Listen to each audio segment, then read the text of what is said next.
دوستان عزیز، این ویدیو خاص برای شخصیت های هستن که یعنی آیا الله سبحانه و تعالی گفته باشه که گوشت خوک در حالت ضروری روا بود، نعوذ بالله.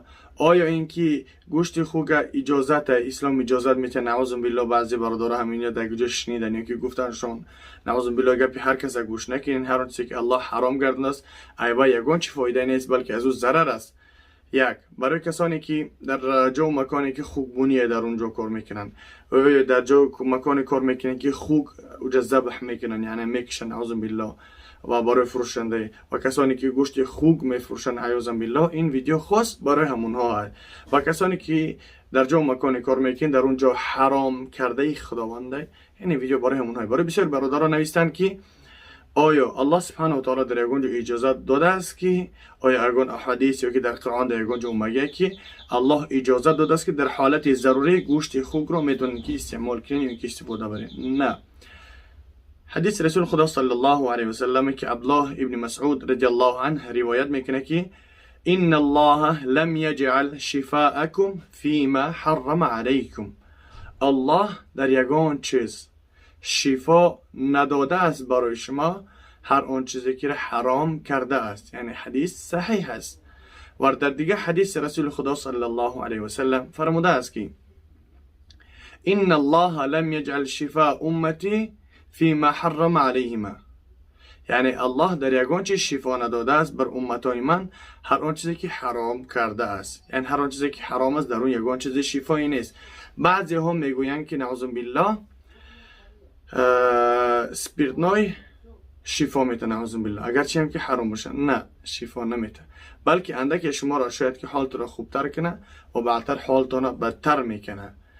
یعنی از فایدهش ده ضررش بسیاره. و برای کسانی که در جا و مکانی خوب کار میکنن یا اینکه اونها را سودا میکنن، فروشانی میکنن، برای اونها حدیث رسول خدا صلی الله علیه و سلم است که ان الله اذا حرم شیء حرم ثمنه. هر آینه، هر اون چیزی که الله سبحانه و تعالی حرام گردانیده است، پس مزد ویم حرامه و پول ویم حرامه و فایده اونها همگیش حرام است. با اون خواهد دوستان عزیز، الله سبحانه و تعالی چنان که میفرماید و تعاونوا علی البر و التقوى، شما دستگیری کنین در کارهای امر خیر، در کارهایی که در اونجا فایده به دین اسلام است، فایده بر برادر مسلمان است. در این باره شما میتونید که دستگیری کنین. ولا تعاونوا على البر والتقوى ولا تعاونوا على الاثم والعدوان. شما دستگیری نکنین همدیگر در حالتی در کاری گناه، در کاری است که در اونجا یعنی رضاگی الله نیست، غضب الله در اون کار شما یعنی یاردم نگیرین، دستگیری نکنین برادرانم. با اون خاطر دوستان عزیز، به چه خاطر ما گفتم که قصه زیاده در این باره برای انسانایی که خوکبونی میکنن و خوک میکشن. یک سال پیش یا زیادتر هم اگر دروغ نگم، یک برادر آوردن، برادر مسلمانی خود ما از گرینیتسی یعنی اوکراین و روسیه. این برادر خودش اونجا کار میکرده است، تاجیکستان رفته است، از اونجا با 3-4 برادر تاجیک خود آورد است. هر روز تخمینا 300 تا خوک هم میکشته بود است، نعوذ بالله، بوس میکردن، تازه میکرده استن برای فروشندگی. برادران عزیز، روز از روزها یعنی این کار یعنی مدتی داره، الله نکی غضبش بالاتون میبیاره. و روز از روزهای برادر جین زد، آوردنش پیش ما. گفتم در چی کار، با چی کار مشغول بود و چخیل به این حال گرفتار شد.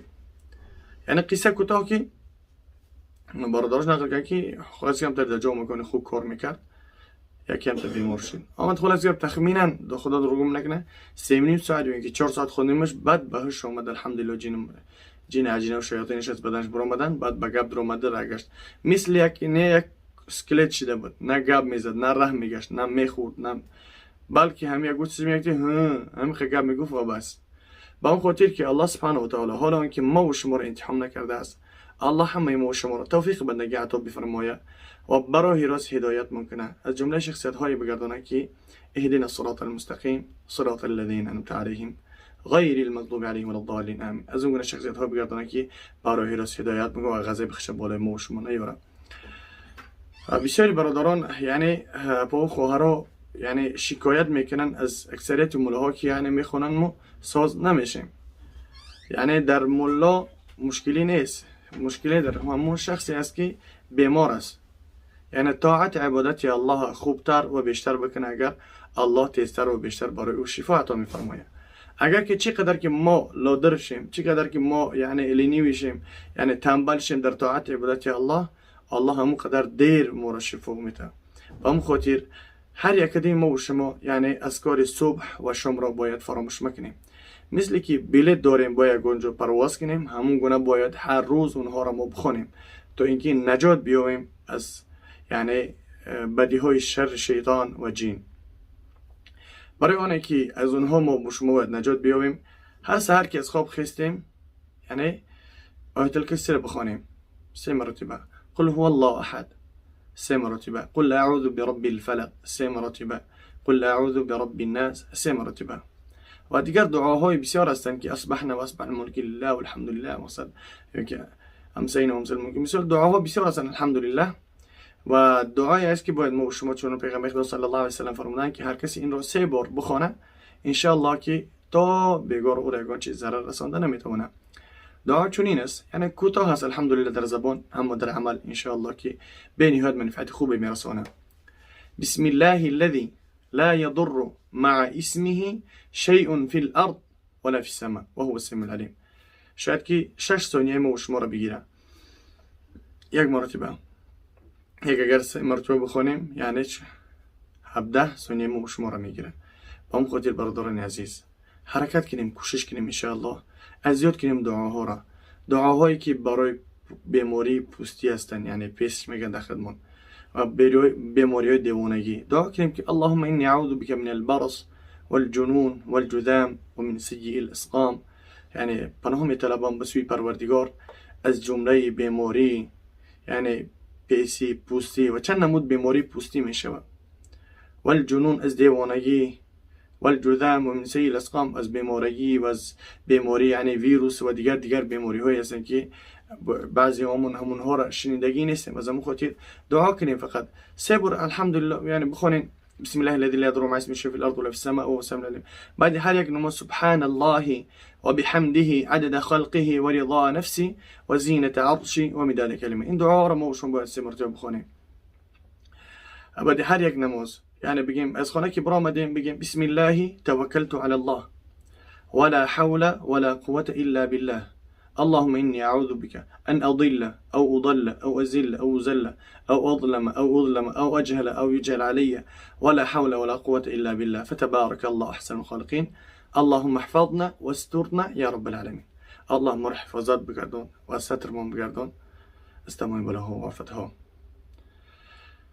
هر چیزی که از الله طلب میکنیم الله همه ما و شما را انشاءالله که عطا میکنه.